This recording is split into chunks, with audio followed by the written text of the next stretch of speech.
Bonjour à toutes, bonjour à tous. Car un matin, ils sont venus, ces Caraïbes d'une autre race, anthropophages à leur façon. Car un matin, ils sont venus par la route salée et les chemins de sable, à la recherche de leur Dieu, le pur métal aux reflets jaunes.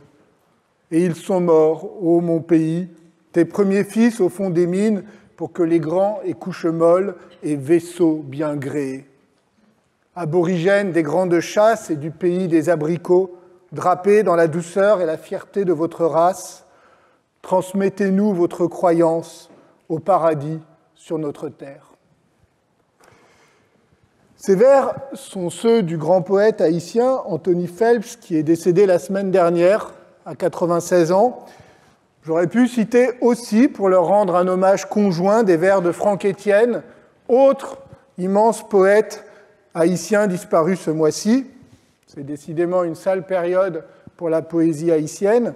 Si j'ai voulu citer cet extrait de son poème emblématique, « Mon pays que voici », un extrait qui, vous l'avez entendu, évoque l'arrivée des conquérants espagnols, c'est bien sûr pour lui rendre hommage, mais aussi parce que je vais continuer cette semaine à parler d'Haïti et parce qu'il sera par moments question de poésie et de littérature. La semaine dernière, je vous ai dit, mais un peu rapidement, presque en passant, que la révolution haïtienne avait profondément nourri la pensée décoloniale, abolitionniste et panafricaniste. On s'était concentré sur le XIXe siècle, mais je vous avais dit qu'il y avait une continuité au XXe siècle. Et par ailleurs, j'avais établi un lien, ou plutôt un rapprochement, entre la critique de l'inégalité des races par Anténor Firmin en 1885 et l'universalisme latéral défendu par Maurice Merleau-Ponty à la fin des années 1950. Et ce sont ces deux fils que j'aimerais nouer dans la séance d'aujourd'hui pour comprendre comment, au cours du XXe siècle, l'héritage de l'universalisme critique, renouvelé par l'expérience haïtienne, a été l'objet de plusieurs réappropriations prises et réappropriations dans de fortes tensions entre un idéal révolutionnaire nourri par l'horizon universaliste du marxisme, d'autre part, la spécificité d'une expérience noire irréductible débouchant sur la tentation du relativisme culturel, et enfin, l'hypothèse d'un autre universalisme qui ferait droit aux différences sans les essentialiser, mais sans les abolir. Alors, pour cela, je vous propose de partir plutôt de 1938, date à laquelle l'écrivain antillais Cyril Lionner Robert James, que l'on appelle généralement CLR James, publie un livre essentiel, Les Jacobins noirs, Toussaint l'ouverture et la Révolution de Saint-Domingue. James était originaire de l'île de Trinidad. Il s'était installé en Angleterre dans les années 1930 et y avait découvert le marxisme, devenant un militant convaincu de la Troisième Internationale. En 1937, il publia d'ailleurs un livre d'obédience trotskiste consacré à la Révolution mondiale, dont l'horizon restait essentiellement européen. Mais en parallèle, il se passionnait pour l'histoire de la Révolution haïtienne, faisant venir des livres de France, séjournant à Paris pour des recherches, et publiant finalement en 1938 ce livre qui allait devenir un grand classique, Black Jacobins, qui fut traduit en 1949 en français par Pierre Naville et continue à être régulièrement réédité. Il est actuellement disponible aux éditions Amsterdam. La lecture de la Révolution haïtienne que proposait James insistait beaucoup sur les liens avec la Révolution française. Alors, bien sûr, il savait parfaitement que l'insurrection des esclaves, en août 1791, trouve ses origines dans les spécificités du système esclavagiste qu'il décrivait longuement. Mais pour lui, le déclencheur, c'était la Révolution française et l'affirmation des nouveaux principes de liberté et d'égalité. Deux passages du livre le montrent très explicitement. Dans le premier, James imagine Toussaint C'est l'ouverture lisant l'abbé Raynal avant la Révolution et puisant dans l'évocation du Spartacus noir, l'aspiration révolutionnaire qui devait le conduire vers son destin. Dans le second passage, il décrit la réaction des esclaves aux nouvelles venues de France, de la Révolution française. Et il écrit « Ils avaient entendu parler de la Révolution et s'en étaient formé une idée à leur manière. Les esclaves blancs de France s'étaient soulevés, avaient tué leur maître et jouissaient maintenant des fruits de la terre. C'était inexact en fait, mais l'esprit y était, liberté, égalité, fraternité. L'esprit y était. » En anglais, James a écrit « They had caught the spirit of the thing ». The spirit of the thing, l'esprit de la chose. Autrement dit, même si la Révolution française n'a pas immédiatement aboli l'esclavage, l'esprit de la chose était nécessairement abolitionniste et les esclaves domingois l'avaient bien compris. Alors, pour cette raison, certains considèrent parfois, il y a une interprétation souvent acquise de C.L.R. James, selon laquelle il aurait fait de la Révolution haïtienne une sorte de prolongement de la Révolution française et de Toussaint un jacobin des Antilles. Alors en réalité, c'est nettement plus complexe. Il ne s'agit nullement pour lui d'une simple diffusion des idées révolutionnaires vers la Caraïbe, et c'est bien de jacobins noirs que le livre raconte l'histoire héroïque. Il serait donc plus juste, je crois, de parler de branchement, comme le propose Mathieu Renaud, qui a écrit une belle biographie intellectuelle de James. Bien sûr, celui-ci, C.L.R. James, insiste beaucoup, sans doute trop, sur les effets idéologiques, proprement idéologiques de la Révolution française, comme si les idées universelles des Lumières et de la Révolution avaient directement inspiré les esclaves et les avaient directement poussés à agir. Mais en réalité, il est très loin de sous-estimer la spécificité de la situation coloniale et de la question noire.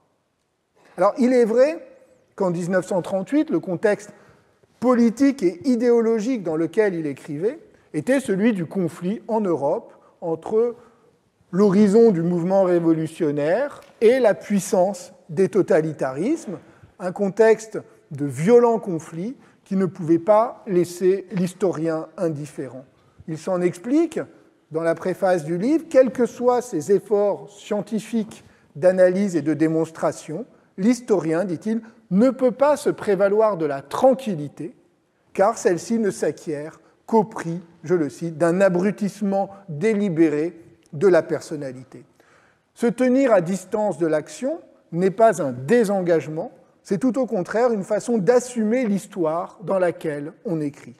Et James ajoutait ceci, « C'était dans la quiétude anglaise d'une bourgade de bord de mer que l'on pouvait le mieux entendre, distinct et incessant, le fracas de l'artillerie lourde de Franco, le crépitement des pelotons d'exécution de Staline et la stridence de l'agitation acharnée du mouvement révolutionnaire s'évertuant à développer sa clarté et son influence. Tel est notre temps, et ce livre s'en réclame, lui empruntant un peu de sa fièvre et de ses tourments. L'auteur n'en a aucun regret, c'est l'histoire d'une révolution. Écrit en d'autres circonstances, il eût pu être un livre différent, mais pas forcément meilleur.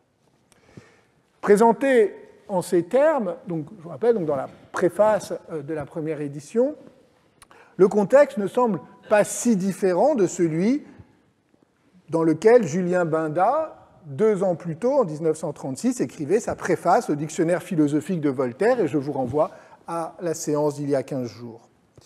Dans les deux cas, le fracas des années 1930, le tragique de l'histoire et la catastrophe imminente avaient pour effet de repolitiser le XVIIIe siècle, que ce soit le combat littéraire des philosophes parisiens, dans un cas, Binda, ou le combat révolutionnaire des esclaves domingois, James.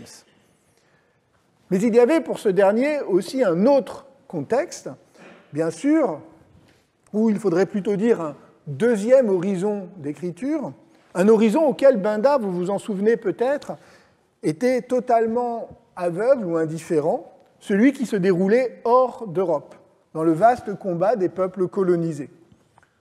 Les dernières pages des Jacobins noirs évoquent ouvertement les indépendances futures. Je vais revenir d'ailleurs, remettre l'image des Jacobins noirs, mais donc elles évoquaient, donc ces dernières pages évoquaient très ouvertement les indépendances à venir qui, disait James, devaient s'inspirer de l'exemple haïtien, même si évidemment en 1938, ces indépendances pouvaient paraître encore très lointaines.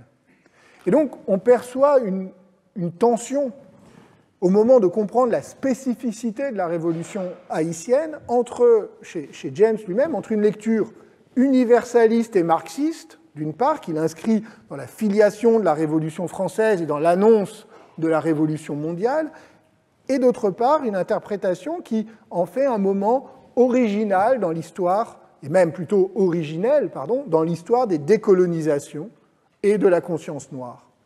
Et cette deuxième lecture va aller grandissante, car dans les années 1940 et les années 1950, James devient un des théoriciens et militants du mouvement panafricaniste, notamment à travers son amitié avec George Padmore, qui fut lui-même un très proche conseiller et ami de Kwame Nkrumah.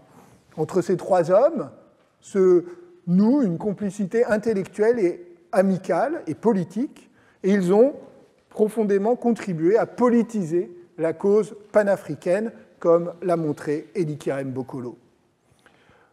Dans la préface à la réédition en 1980 des Jacobins noirs, donc 40 ans, 42 ans après la première édition, James, âgé, est revenu sur l'écriture du livre, affirmant très clairement, je le cite, « Comme on peut s'en apercevoir tout au long du livre, mais surtout dans les dernières pages, je n'ai cessé d'avoir à l'esprit non pas les Antilles, mais l'Afrique. Il se réjouira de raconter une anecdote sur l'influence que le livre rencontrait auprès des jeunes étudiants noirs sud-africains qui le faisaient circuler clandestinement. Bien sûr, il se peut qu'entre dans ces commentaires une part de reconstruction rétrospective. Après le reflux de l'enthousiasme révolutionnaire, l'émancipation de l'Afrique apparaissait comme le résultat politique le plus tangible, le plus incontestable de la deuxième moitié du XXe siècle. Mais il est certain que cette préoccupation panafricaine avait toujours nourri la réflexion de C.L.R. James, comme en témoignent les dernières pages de l'édition originale consacrées au parallèle entre la révolution haïtienne advenue et les révolutions africaines à venir, pages qui s'achevaient par ces mots, ce sont les derniers du livre dans l'édition originale. L'Africain a devant lui une route longue et difficile à parcourir, et il a besoin de guide, mais il la parcourra rapidement parce qu'il marchera d'un pas assuré. Entre ces pages qui terminent l'édition de 1938 et qui annoncent la décolonisation de l'Afrique, et l'édition de 1980, rétrospective, une autre édition était parue, entre-temps, en 1962, agrémentée d'une nouvelle préface, mais surtout d'un long épilogue intitulé « De Toussaint l'ouverture à Fidel Castro ». L'enjeu principal ici pour James n'était pas la décolonisation africaine, qui à ce moment-là, on est en 1962, pouvait paraître presque achevée, mais la situation des Antilles. Avec la révolution cubaine, le cœur de la dynamique révolutionnaire semblait revenu dans les Caraïbes, un siècle et demi après la révolution haïtienne. Et James n'était évidemment pas le seul à faire le lien. Le grand écrivain cubain Alero Carpentier consacra 2 livres importants aux révolutions des Caraïbes, dans les Caraïbes à la fin du XVIIIe siècle, Le Royaume de ce monde, en 1949, que j'ai cité l'an dernier, et Le siècle des Lumières, cette même année, qui est publié cette même année 1962, roman extraordinaire dont j'espère avoir l'occasion de vous parler plus longuement un autre jour. Le point important pour James est que, tout marxiste qu'il fût, il n'insiste presque pas sur l'idée d'une révolution mondiale dont Cuba aurait pu être la pointe avancée. Non, ce qui lui importe, c'est la particularité de la révolution aux Antilles.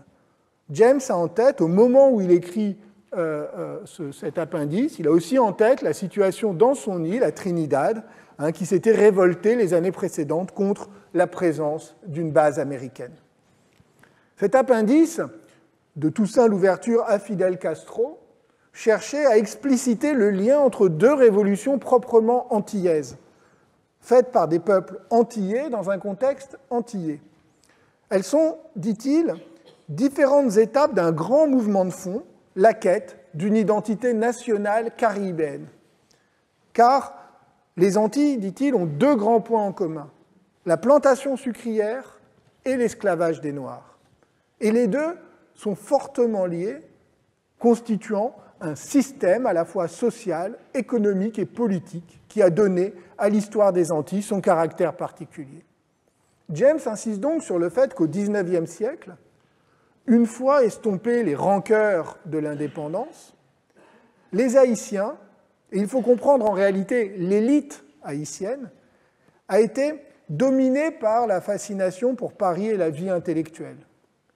Mais l'occupation américaine de 1915, je rappelle que les États-Unis ont occupé Haïti de 1915 à 1934, eh bien cette occupation américaine a été, pour les Haïtiens, un second traumatisme qui les a obligés à prendre conscience de la nécessité d'un projet et d'une identité nationale propre. Si bien qu'ils ont trouvé, dans leur rapport à l'Afrique, et je vais y revenir dans un instant, dans la spécificité de l'histoire et de la culture noire, dit James, ce ressort identitaire. Autrement dit, dit-il, ils ont inventé la négritude tout en pensant définir la spécificité nationale haïtienne. Voilà ce qu'il écrit. Ce sont les Haïtiens qui ont mis au jour ce que l'on connaît aujourd'hui sous le nom de négritude. Idéologie sociale maintenant dominante chez les politiciens et les intellectuels des quatre coins de l'Afrique, sujet de chaudes discussions, et mise au point partout où l'on parle de l'Afrique et des Africains. Or, dans son origine et son développement, la négritude est antillaise et n'aurait pu être qu'antillaise, produit singulier d'une histoire singulière. Et il ajoute, les Haïtiens ne savaient pas qu'il s'agissait de la négritude, cela leur paraissait purement haïtien. Si les Haïtiens, pour James, ont eu besoin de l'Afrique pour penser une culture spécifiquement haïtienne, en retour, c'est depuis les Antilles que la colonisation de l'Afrique a pu être pensée. Si l'émancipation de l'Afrique, écrit James, est un mouvement essentiel de l'histoire contemporaine, les premiers dirigeants de ce mouvement n'étaient pas africains, mais antillais. Et il avait en tête, il donne deux exemples, le Jamaïcain Marcus Garvey, mais surtout son ami George Panmure, originaire comme lui de Trinidad, et que j'ai déjà évoqué. Donc vous voyez, dans ce curieux épilogue, James fait de la révolution haïtienne l'origine d'un mouvement antillais qui a ensuite bouleversé l'histoire africaine, et donc l'histoire du monde, en permettant aux Africains de prendre conscience de leur aptitude à l'émancipation, puis qui revient aux Antilles à travers la révolution cubaine. Car les Antillais avaient à leur tour besoin de ce détour par l'Afrique pour penser et comprendre leur propre identité. Je le cite encore, « Avant de pouvoir commencer à se concevoir en gens libres et indépendants, il devait se débarrasser l'esprit du stigmate selon lequel tout ce qui était africain était inférieur et avili. La route menant à l'identité nationale passait par l'Afrique. » Fin de la citation.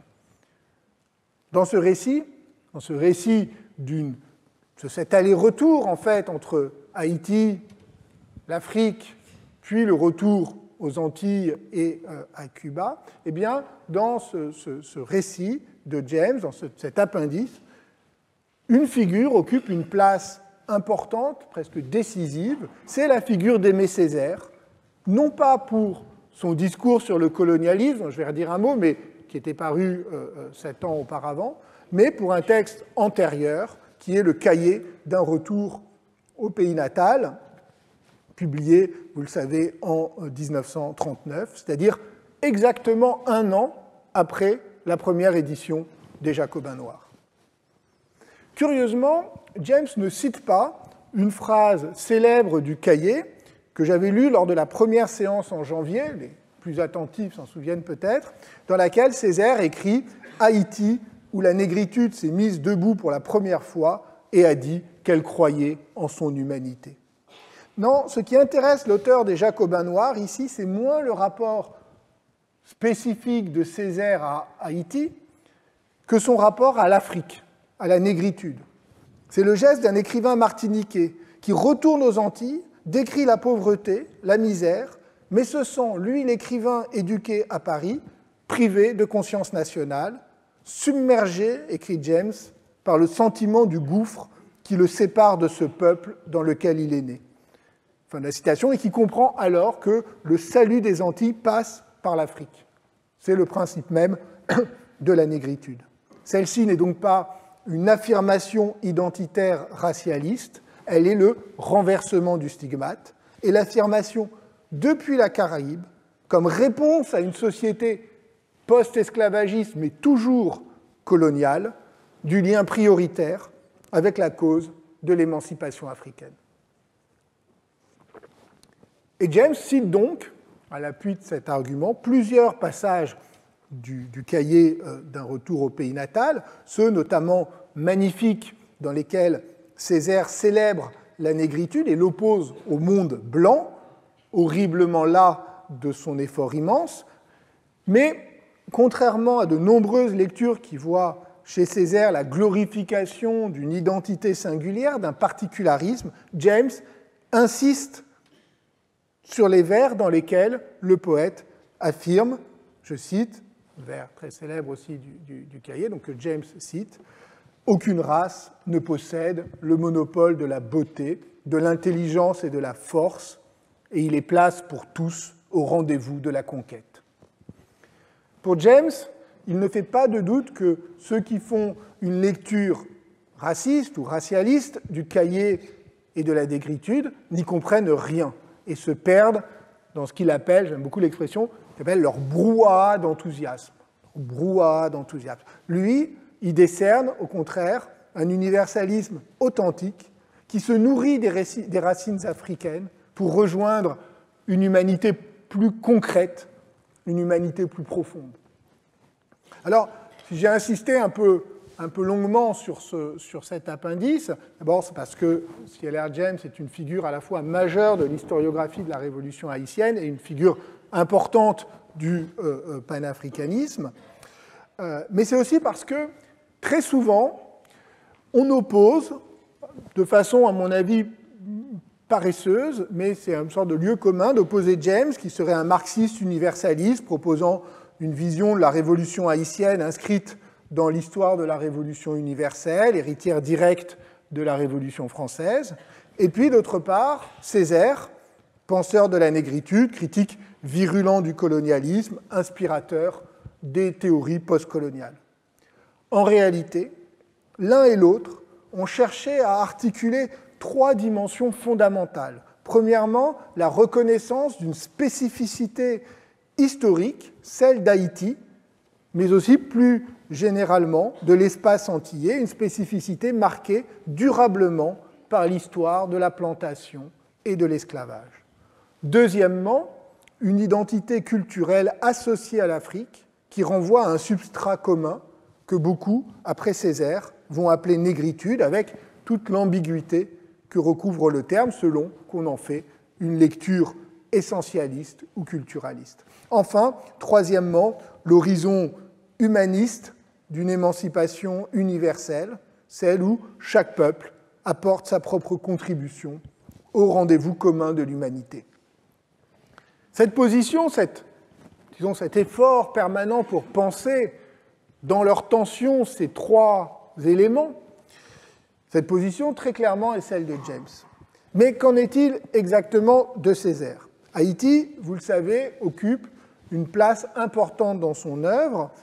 Il y a séjourné lui-même 6 mois en 1944, ça l'a bouleversé, et l'île accompagne toujours sa réflexion sur la spécificité du combat des colonisés, tout particulièrement des Antillais. D'abord, dans le très fameux discours sur le colonialisme, en 1955, un texte, soit dit en passant, qui n'a rien perdu de sa puissance et de sa virulence. Je me contente de rappeler ce passage où Césaire reproche à l'humaniste européen chrétien de ne pas reconnaître que les nazis, je le cite, ont appliqué à l'Europe des procédés colonialistes dont ne relevaient jusqu'ici que les Arabes d'Algérie, les coulis de l'Inde et les nègres d'Afrique. Fin de la citation. Puis, l'année suivante, en 1956, c'est la grande lettre à Maurice Thorez, lettre de rupture avec le Parti communiste français, et dans laquelle Césaire réaffirme la spécificité du combat colonial, qui n'est pas soluble dans le combat du prolétariat français. Rupture politique, mais aussi, et peut-être avant tout, littéraire. Car c'est sur ce plan que se joue la nécessité pour Césaire de trouver une voie propre, de creuser la singularité d'une culture, d'une histoire, de lieux. L'année précédente, en effet, en 1955, la même année du discours sur le colonialisme, Césaire avait écrit une lettre-poème destinée à René de Pestre. Vous les avez tous les deux, donc, mais Césaire à gauche, bien sûr, et puis le jeune René de Pestre, alors jeune poète haïtien, dont Césaire avait préfacé un précédent recueil de poésie. De Pestre, je le dis en passant, à ce moment-là, n'avait pas encore 30 ans. Il est toujours vivant. Il a aujourd'hui 98 ans. Il vit depuis 40 ans en France dans les Corbières. Et je vous invite à lire sa poésie qui est absolument magnifique. Césaire écrivait à De Pestre donc cette lettre-poème qui était sous-titrée « Un art poétique », et il lui conseillait très vivement de rompre avec Aragon, de refuser l'injonction de ce dernier, qui voulait un peu régenter, vous savez, la poésie française, à la fois sur un plan poétique et politique, et donc de refuser l'injonction d'Aragon, qui était de se soumettre aux normes de la poétique française classique, et donc de rejeter ce diktat. Césaire enjoignait De Pestre à trouver sa propre forme poétique, à rejeter ce que lui-même appelait le larbinisme, comme le rappelle Romuald Foncouat dans son récit de l'épisode, et donc de marronner la poésie. Une nouvelle figure apparaissait alors, celle de l'esclave en fuite, qui refuse l'autorité et la discipline blanche. Césaire évoquait notamment la cérémonie de Bois-Caïman, en août 1791, point de départ de la révolution haïtienne, et il invitait De Pestre à une véritable insurrection poétique. Je cite, « C'est une nuit de scène, et moi je me souviens comme ivre du chant dément de Bouquement accouchant ton pays au forceps de l'orage. De Pestre, vaillant cavalier du tam-tam, est-il vrai que tu doutes de la forêt natale, de nos voix rauques, de nos cœurs qui nous remontent ta mer, de nos yeux de rhum rouge, de nos fruits incendiés, se peut-il que les pluies de l'exil aient détendu la peau de tambour de ta voix, laisse-la, De Pestre, laisse-la la gueuserie solennelle d'un air mendier, laisse-leur le ronron de leur sang à menuer, l'eau fade dégoulinant le long des marches roses, et pour les grognements des maîtres d'école, assez, marronnons-les De Pestre, marronnons-les comme jadis nous marronnions nos maîtres à fouet. Il s'agit bien, et Césaire lui-même donne l'exemple, de puiser une langue poétique dans le souvenir de l'insurrection d'Haïti, dans la culture des esclaves marrons et dans le vaudou. Il s'agit de forger une langue à la fois nouvelle et ancienne, une langue de la révolte et de l'insoumission, une langue rétive à tous les pouvoirs, qu'ils soient politiques ou rhétoriques, et donc, au final, il s'agit d'échapper à la culture francophone des mulâtres, comme les esclaves marrons échappaient autrefois à l'autorité violente des maîtres. J'aurais presque pu appeler cette séance en un clin d'œil au cours que donne ici Wajdi Mouawad, poétique du verbe marronner. Césaire, quelques années plus tard, consacre 2 grands textes à la Révolution haïtienne, son Toussaint l'ouverture, en 1961, dans lequel il affirme que la révolution menée par Toussaint, je le cite, est l'une des sources, l'une des origines de la civilisation moderne.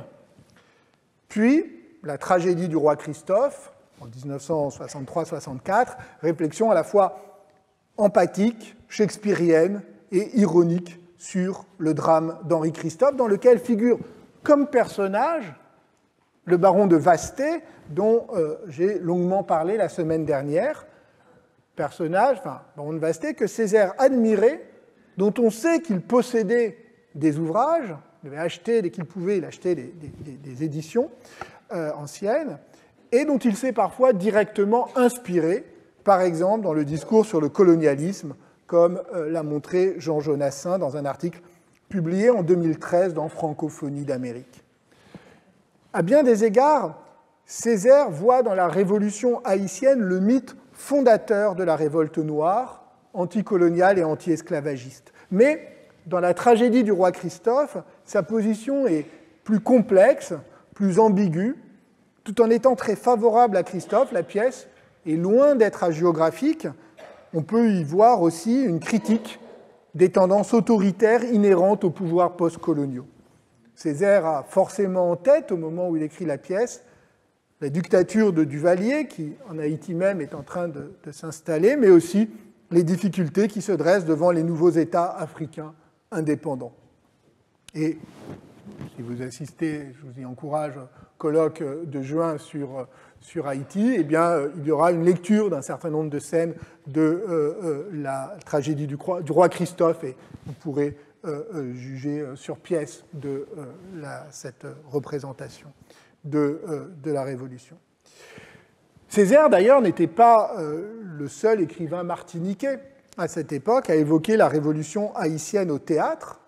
Édouard Glissant le fait aussi en 1961 dans sa pièce « Monsieur Toussaint », mais celle-ci cherchait moins à inscrire Toussaint l'ouverture dans une histoire spécifique qu'à l'ouvrir sur d'autres mondes, d'autres présences, je dirais volontiers d'autres relations, même si Glissant n'élaborera que bien plus tard sa conception de cette notion.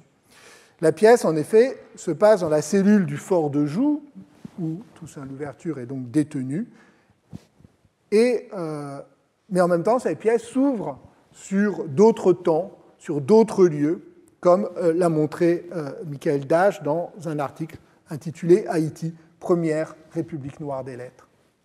En 1997, donc bien plus tard, dans son traité du tout-monde, Glissant réaffirmera ce caractère fondamental de l'histoire d'Haïti, faisant de l'île, je cite, la terre matrice des Antilles, celle, écrivait-il, et je cite encore, celle qui n'en finit pas d'acquitter l'audace qu'elle eut de concevoir et de faire lever la première nation nègre du monde de la colonisation. Alors, après James et Césaire, je voudrais suivre un troisième fil, celui du grand anthropologue haïtien Jean Price-Mars, une des grandes figures intellectuelles haïtiennes du XXe siècle. Quand James, dans l'appendice des Jacobins noirs que j'ai cité tout à l'heure, vous vous rappelez, à un moment, je disais il y a 10 minutes, il parlait des Haïtiens qui ont inventé la négritude en cherchant à définir leur identité. Eh bien, la référence qu'il donne immédiatement, c'est évidemment Jean Price-Mars et notamment son grand livre « Ainsi parla l'oncle ». Le livre a été publié en 1928. Il était une réaction à l'humiliation de l'occupation américaine d'Haïti, mais c'était aussi une charge virulente contre la fascination que ressentaient les élites mulâtres haïtiennes pour la culture européenne, et tout particulièrement pour la France, une fascination qui s'accompagnait, selon Price-Mars, d'un rejet de leurs racines africaines, ce que Price-Mars appelait le bovarisme collectif. Bovarisme collectif des élites, et notamment des élites mulattes, c'est-à-dire un désir farouche d'être pris pour autre chose que ce qu'ils étaient en réalité. Contre ce cosmopolitisme imaginaire des élites haïtiennes, Price-Marx proposa une enquête ethnographique du folklore authentique, lui jugé authentique, des masses paysannes haïtiennes, plongeant ses racines dans les traditions africaines à travers une analyse passionnante des contes, des pratiques populaires et bien sûr du vaudou. Le livre a eu une influence majeure, non seulement en Haïti, où il a fondé d'abord tout un courant ethnographique, mais surtout tout un courant indigéniste d'études et de valorisation des racines africaines de la culture paysanne haïtienne, mais aussi dans le monde antillais et en Afrique.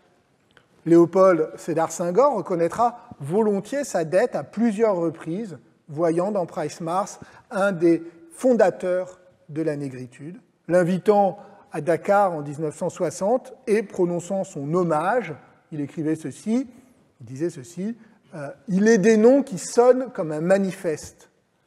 Et il racontait qu'après avoir lu ainsi par la longue, il dit, après l'avoir lu d'une traite, il l'avait lu comme l'eau à la citerne le soir après une longue étape dans le désert.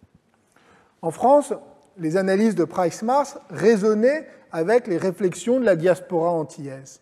Lui-même, présent à Paris au début des années 1930, il contribua à la Revue du Monde Noir, fondée par Paulette Nardal en 1931, avec un autre haïtien, le dentiste Léo Sajous.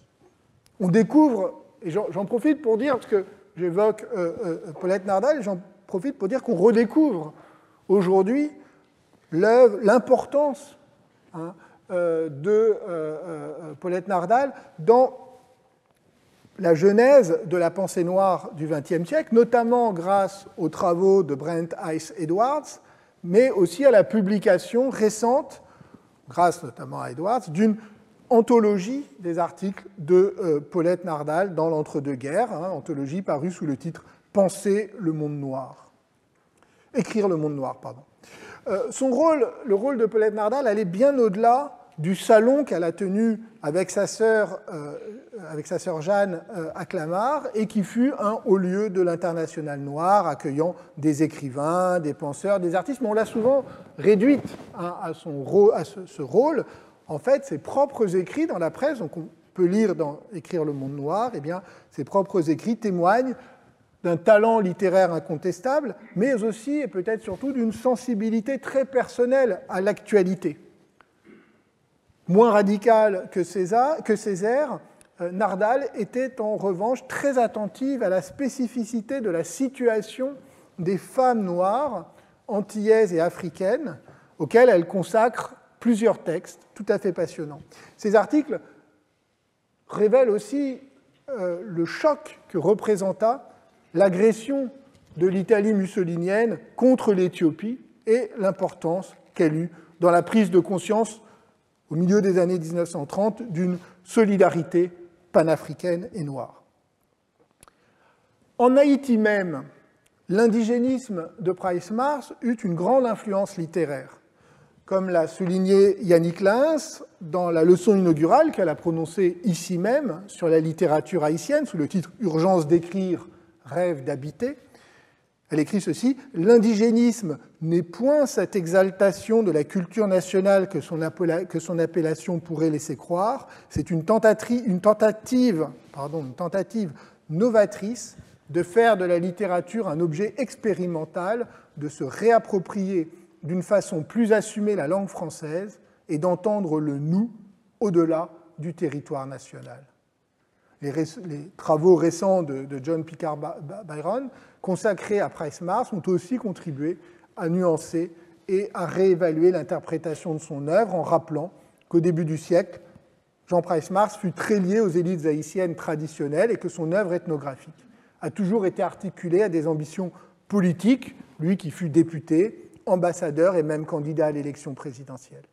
Price-Marx était moins guidé par une réaction nationaliste que par la volonté de trouver dans l'anthropologie les ressources pour construire une nation haïtienne républicaine.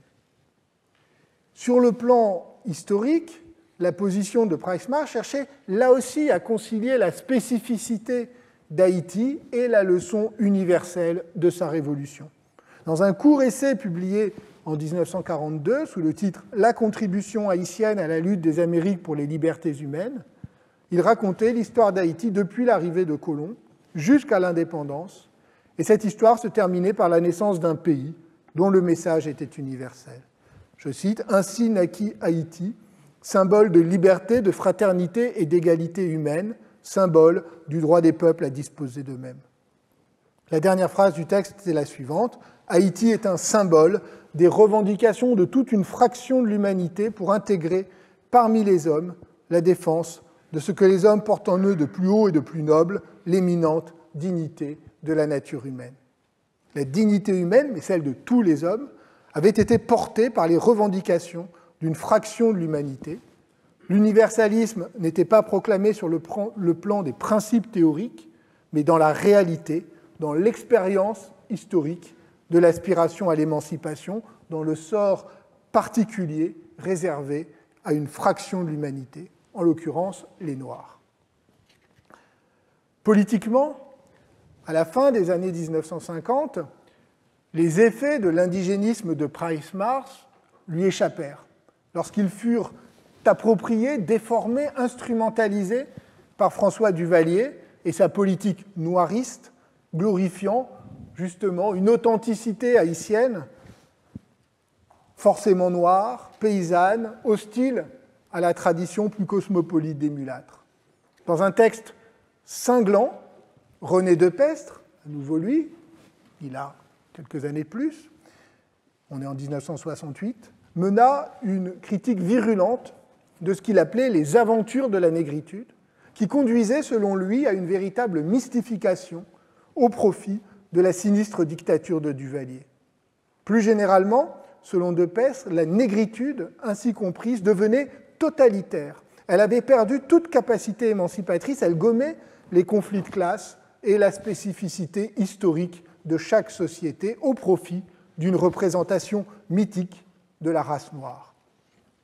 Je cite ce texte de René Depestre, « C'est là le caractère mystificateur du concept de la négritude quand il nie l'évidence de la lutte des classes et de la diversité des conditions matérielles d'évolution et considère la sensibilité créatrice des peuples noirs comme un bloc culturel homogène et interchangeable dans ses manifestations expressives. » Ce texte était en fait le texte d'un discours que René Depestre a prononcé à La Havane en 1968, et donc dans lequel il appelait à dépasser la négritude pour aller vers un autre universalisme, non pas celui de l'individu bourgeois européen, mais celui de la révolution, d'une révolution antillaise et métissée, sociale et non raciale.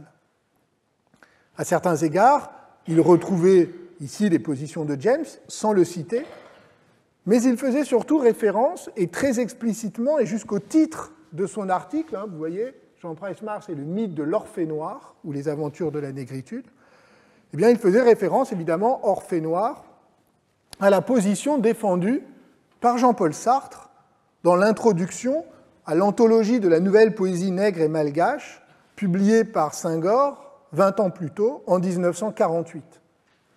Intitulé Orphée noir, le texte de Sartre avait fait sensation.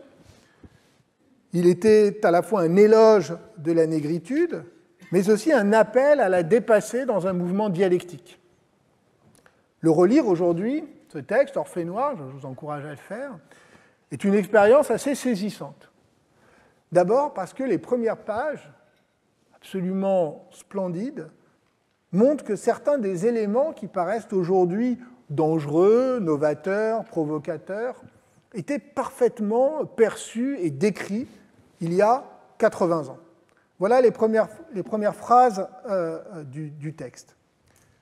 Qu'est-ce donc, écrit Sartre, qu'est-ce donc que vous espériez quand vous ôtiez le bâillon qui fermait ces bouches noires? Qu'elles allaient entonner vos louanges, ces têtes que nos pères avaient courbées jusqu'à terre par la force? Pensiez-vous, quand elles se relèveraient, lire l'adoration dans leurs yeux? Voici des hommes noirs debout qui nous regardent, et je vous souhaite de ressentir comme moi le saisissement d'être vus, car le blanc a joui 3000 ans du privilège de voir sans qu'on le voie. Il était regard pur, la lumière de ses yeux tirait toute chose de l'ombre natale, La blancheur de sa peau, c'était un regard encore de la lumière condensée. L'homme blanc, blanc parce qu'il était homme, blanc comme le jour, blanc comme la vérité, blanc comme la vertu, éclairait la création comme une torche, dévoilait l'essence secrète et blanche des êtres. Aujourd'hui, ces hommes noirs nous regardent et notre regard rentre dans nos yeux. Des torches noires, à leur tour, éclairent le monde et nos têtes blanches ne sont plus que de petits lampions balancés par le vent.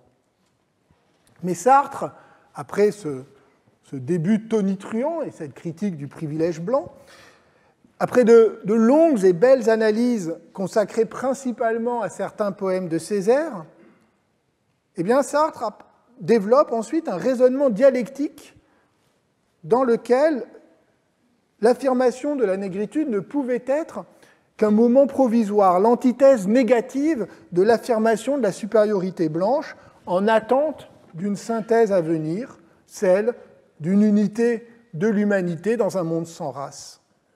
La négritude, écrit-il, est un racisme antiraciste, une notion subjective et existentielle, alors que la classe, elle, est une notion objective et universelle. Si bien que la négritude, malgré toute sa générosité, toute sa beauté, n'est qu'un moment négatif d'affirmation d'une expérience particulière, un moment de transition qui, écrit Sartre, n'a pas de suffisance par lui-même. Et il ajoute ainsi, la négritude est pour se détruire, elle est passage et non-aboutissement, moyen et non fin dernière. Alors, ce texte de Sartre suscitait à la fois de l'enthousiasme et des réserves. Il apportait la caution du philosophe parisien à la négritude comme geste d'insurrection poétique, mais il fermait en même temps l'interprétation, il en réduisait la portée, il la subordonnait à l'impératif de la révolution socialiste jugée plus universelle. En particulier, un jeune psychiatre martiniquais réagit 4 ans plus tard dans un livre dans lequel il analysait l'expérience vécue des Noirs confrontés au regard de la société européenne. Il empruntait de nombreux outils à l'existentialisme de Sartre, mais s'insurgeait contre la lecture dialectique de la négritude. Ce jeune homme était évidemment Frantz Fanon et le livre Peau noire, masque blanc, paru en 1952. Il cite dans le texte, il cite un long passage d'Orphée noir, celui justement que je viens d'évoquer, et il commente amer. Quand je lus cette page, je sentis qu'on me volait ma dernière chance. Je déclarai à mes amis, la génération des jeunes poètes noirs vient de recevoir un coup qui ne pardonne pas. On avait fait appel à un ami des peuples de couleur, et cet ami n'avait rien trouvé de mieux que de montrer la relativité de leur action. Au fond, ce que Fanon reprochait à Sartre, c'était d'avoir pris une fois de plus les Noirs de haut, comme un adulte qui dirait à des enfants « oui, bon, c'est bien, mais tu verras, tu vas grandir », sans comprendre que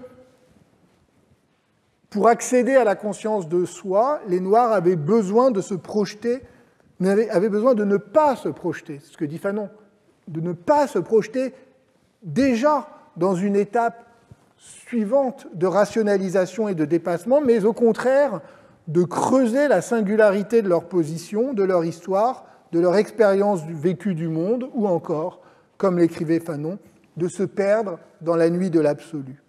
À l'inverse, avec son discours de surplomb, au nom d'une dialectique hegélienne, Sartre, écrit Fanon, a détruit l'enthousiasme noir. Alors, l'ironie de la chose, l'ironie de l'histoire peut-être, c'est que Fanon lui-même n'en restera pas à cette étape de la négritude. Dans les années suivantes, son engagement dans la lutte anticoloniale en Algérie le conduit à embrasser la cause de ce qu'il appelle donc la révolution algérienne, adhérant à son tour à un universalisme révolutionnaire. Et il demanda d'ailleurs à Sartre une préface pour Les damnés de la terre, qui poussait bien plus loin l'appel à la violence révolutionnaire et qui parut en 1961, l'année même de sa mort. Un autre auteur avait été embarrassé par le texte de Sartre, eh bien, c'était Senghor lui-même.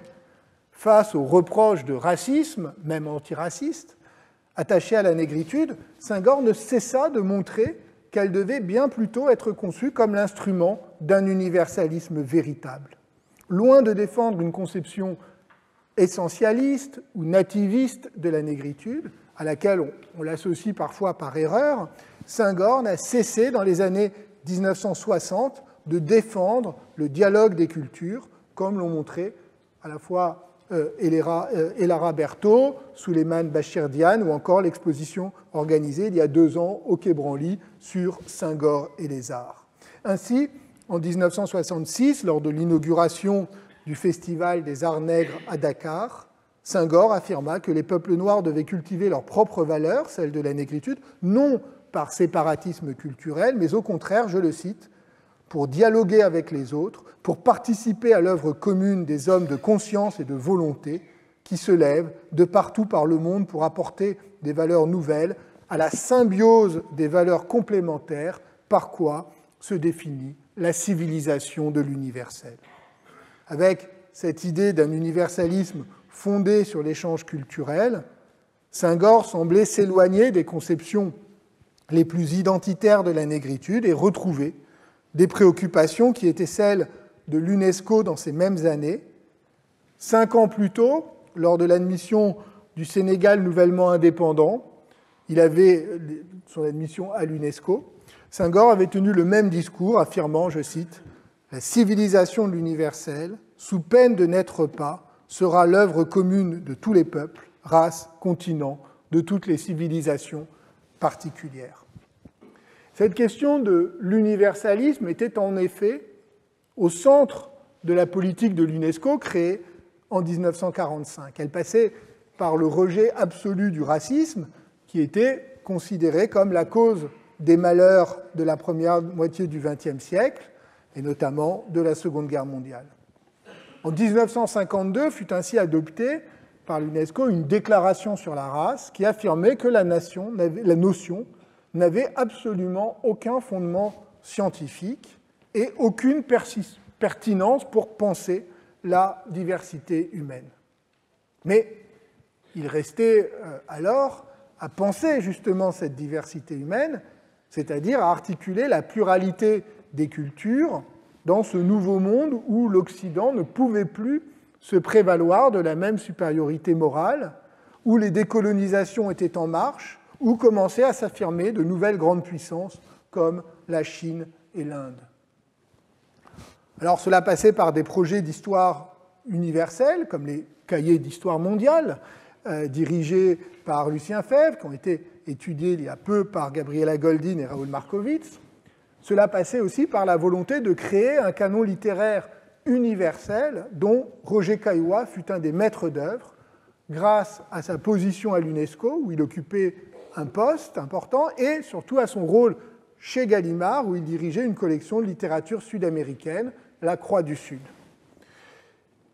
La traduction et l'ouverture aux littératures non européennes étaient au cœur de ce projet de créer un corpus, un canon de la littérature mondiale, mais ce projet restait ambigu parce qu'il avait pris la forme d'un programme de traduction dans plusieurs langues de ce que les représentants de l'UNESCO appelaient les œuvres représentatives de différentes cultures littéraires, et il restait adossé à une vision très hiérarchisée de la littérature, avec un canon universel qui était très largement dominé par la littérature européenne. Alors progressivement, dans les années 1950, ce corpus est ouvert à la littérature non européenne et notamment à la littérature asiatique. Un des résultats de cette évolution, de cette ouverture, de cet élargissement, fut, comme l'a mis en évidence Gisèle Sapiro dans un livre récent, Qu'est-ce qu'un auteur mondial ? Eh bien, ce fut le trésor de la poésie universelle, publié en 1950 dans le cadre de ce programme de l'UNESCO, par Roger Caillois, mais surtout le maître d'œuvre était Jean-Clarence Lambert.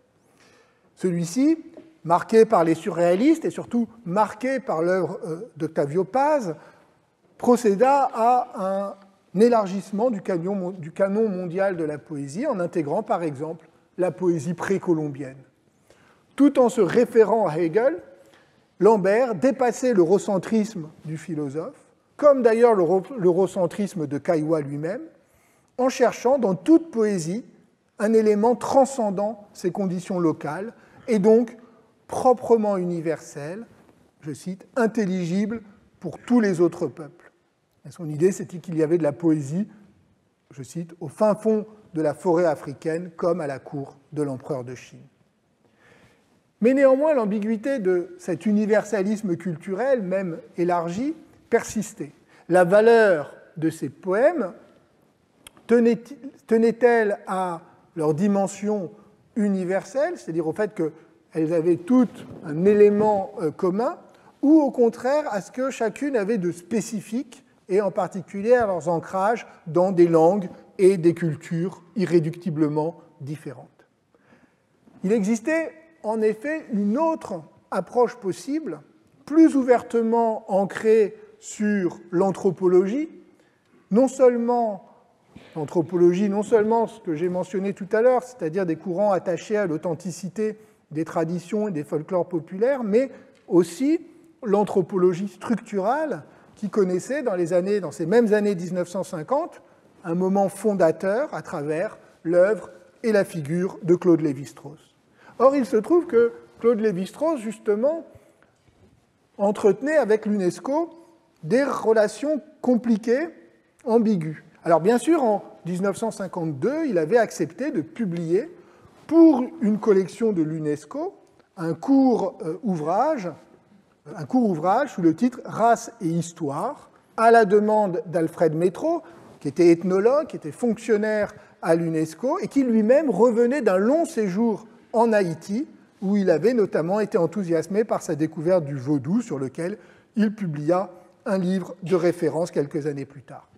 Dans Race et histoire, il n'est pas spécifiquement question d'Haïti, mais Lévi-Strauss affirmait, ce qui est important, c'est que Lévi-Strauss affirmait à son tour le refus de toute théorie biologique de la race, mais il allait beaucoup plus loin en rejetant toute forme de hiérarchisation des cultures.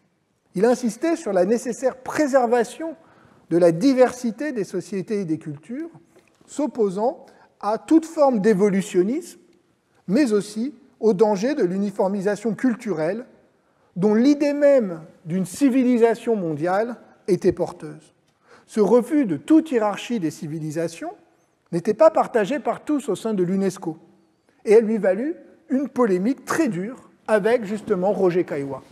Ce dernier était attaché à l'idée d'une supériorité irréductible de la culture européenne, et il reprochait à Lévi-Strauss d'avoir sombré dans le relativisme. Vous voyez que ce type de débat, c'est pour ça que j'y insiste, on est en 52, 54, vous voyez que c'est des débats qui sont très anciens. Aujourd'hui, on croit les redécouvrir, mais c'est intéressant de revenir à leur origine. Et donc, Caillois publia un long article réparti sur 2 numéros de la NRF, fin 54, intitulé « Illusions à rebours », dans lesquels donc, il accusait Lévi-Strauss d'être travaillé par la haine hypocrite de sa propre culture et par ailleurs de se contredire, puisque l'Occident, qu'il critiquait, avait justement inventé, disait Caillois, l'esprit scientifique et l'ethnologie. Et Lévi-Strauss lui répondit en 1955, dans les temps modernes, revue de Sartre, avec mordant, dans un article brillant, ironique, intitulé « Diogène couché », en référence au nom de la revue de Caillois, éditée par l'UNESCO, qui s'appelait Diogène. L'article commençait d'ailleurs ainsi « Diogène prouvait le mouvement en marchant, Monsieur Roger Caillois se couche pour ne pas le voir ». Et ensuite, tout était à l'avenant, c'était un festival de formules assassines. Surtout, Lévi-Strauss maintenait ses arguments et en affirmant l'irréductible spécificité de chaque culture et en s'inquiétant du danger que faisait planer une perspective qui, au nom d'une certaine conception humaniste de l'universel et de la civilisation, risquait d'annihiler les cultures particulières.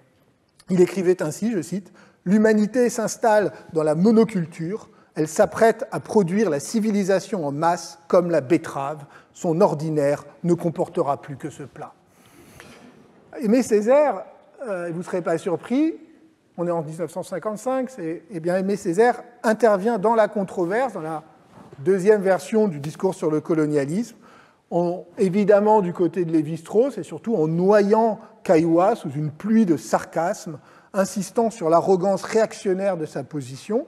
Césaire voyait en Caillois l'état d'esprit de la petite bourgeoisie occidentale, incapable de comprendre, je le cite, que jamais l'Occident, dans le temps même où il se gargarise le plus du mot, n'a été plus éloigné de pouvoir assumer les exigences d'un humanisme vrai, l'humanisme à la mesure du monde. Alors cette controverse, à mes yeux, est d'une grande importance, et pas seulement parce qu'elle a permis, ce qui est le cas, et c'est très important, à Lévi-Strauss de faire une entrée fracassante sur la scène intellectuelle parisienne, comme l'a montré Emmanuel Loyer dans sa biographie, mais parce que 1955, c'est aussi l'année de la conférence de Bandung qui marque l'entrée sur la scène internationale des nouvelles puissances non alignées du Sud, et donc l'entrée dans un monde multipolaire. Il n'est pas anodin qu'ait eu lieu alors une polémique intellectuelle sur la question du relativisme culturel qui posait au fond la question de l'universalisme de nouvelles façons. Cet universalisme était-il et devait-il être arrimé, comme le croyait Caillois, à la civilisation occidentale, à ses valeurs, à ses idées, à ses œuvres, ou devait-il au contraire se concevoir comme un équilibre entre l'unité de la nature humaine et la diversité ethnographique de cultures dont la spécificité devait être précieusement préservée. La perspective de Lévi-Strauss ouvrait une voie nouvelle. C'était une perspective que ni l'humanisme de l'UNESCO ni la négritude de Senghor ne pouvaient prendre en compte. Une perspective fondée ni sur le palmarès de la civilisation mondiale, ni sur le dialogue des cultures, mais sur la reconnaissance de la diversité et sur la méthode du comparatisme. Celui qui en a le mieux pris la mesure, dans ces mêmes années, qui en a compris les conséquences, fut Maurice Merleau-Ponty. Dans un texte consacré à l'anthropologie française, et tout particulièrement à Lévi-Strauss, rédigé en 1959 à l'occasion de la candidature de Lévi-Strauss au Collège de France, il développa la distinction entre un universalisme de surplomb et un universalisme latéral, distinction que vous m'avez déjà entendu évoquer à plusieurs occasions. Merleau-Ponty, en faisant cela, prolongeait la discussion qu'il avait conduite quelques années auparavant à la rupture avec Sartre et avec la dialectique marxiste. Il ne s'agissait plus de professer une philosophie de l'histoire surplombante, sûre de son bon droit universaliste, mais plutôt de s'attacher à la diversité des cultures humaines, des situations historiques, des attachements particuliers, et donc à la pluralité des chemins vers l'émancipation. L'approche phénoménologique de Merleau-Ponty, notamment sa philosophie tournée vers l'expérience des corps, qui avait beaucoup impressionné le jeune Frantz Fanon, qui avait suivi ses cours, eh bien cette approche, au-delà des questions proprement politiques, le prédisposait à être attentif à la pluralité des façons d'être au monde. Ici, Merleau-Ponty rencontrait l'anthropologie structurale qui lui permettait de rompre avec l'ethnocentrisme surplombant sans pour autant se perdre dans la simple glorification des différences et des singularités. En effet, l'anthropologie de Claude Lévi-Strauss travaille à partir de la notion de structure, dans un va-et-vient permanent entre la théorie, qui met en lumière des faits anthropologiques universels, et l'ethnographie, qui, elle, est ancrée dans l'expérience concrète des individus et des sociétés, c'est-à-dire des singularités empiriques. Le chercheur est ainsi amené à faire un détour par l'altérité, le terrain des anthropologues, avant de revenir à ce qui lui est familier, riche désormais d'une distance critique et apte à se faire, comme dit Merleau-Ponty, l'ethnographe de sa propre société, grâce à la prise en considération de l'égale dignité des cultures. Ou encore, pour reprendre une formule de Merleau-Ponty que j'aime beaucoup, on pouvait alors chercher l'universel non pas dans le simple dialogue des cultures, encore moins par la réduction à un petit panthéon de la culture mondiale, mais par l'incessante mise à l'épreuve de soi par l'autre et de l'autre par soi. Et Lévi-Strauss, je le rappelle, voyait en Rousseau le fondateur de cette attitude, de cette démarche à la fois scientifique, éthique et politique, au fondement des sciences de l'homme. Alors bien sûr, la formule de Merleau-Ponty sur l'universalisme latéral était une formule, justement, une proposition, une ouverture, bien davantage qu'une définition stricte ou un programme de recherche. À bien des égards, la formule garde sa part de mystère et elle a été redécouverte par Souleymane Bachirdian. Elle inspire aujourd'hui plusieurs chercheurs qui essayent d'échapper aux oppositions binaires et simplistes entre universalisme et relativisme, mais il faut reconnaître qu'elle est restée largement, à l'époque, lettre morte. Les années suivantes allaient, au contraire, être marquées par la surenchère des perspectives que j'ai évoquées aujourd'hui. D'un côté, la dialectique révolutionnaire, qui voyait le dépassement universaliste des particularités dans la révolution mondiale prolétarienne, au risque de la violence et de l'autoritarisme. Deuxièmement, l'humanisme philosophique classique, qui réaffirmait la supériorité des valeurs occidentales conduisant à la civilisation. Enfin, la radicalisation du culturalisme et des affirmations identitaires, dont Lévi-Strauss lui-même sembla donner l'exemple lorsqu'il prononça en 1971 un second discours à l'UNESCO, intitulé « Race et culture », dans lequel il attaquait plus frontalement, cette fois, le credo de l'institution sur la rencontre et le dialogue des cultures, et défendait au contraire le droit de chaque culture à maintenir son existence séparée contre le grand danger que représentait désormais la globalisation marchande et l'uniformisation du monde dans un contexte de pression démographique. Claude Lévi-Strauss, comme l'a montré Victor Stokowski, Claude Lévi-Strauss ne se contentait pas d'affirmer la méthode ou les résultats de l'anthropologie, il révélait une conception du monde, une véritable cosmologie, republiée en 1983 dans Le Regard éloigné. Le texte surprit les lecteurs et suscita, selon les termes de l'anthropologue lui-même, un joli petit scandale. Les temps, il est vrai, avaient changé. Le contexte, notamment en France, était devenu bien différent. Et c'est ce contexte, celui des années 1980, sur lesquels nous nous arrêterons la semaine prochaine, dans ce qui sera la dernière séance de cette série de cours. Je vous remercie.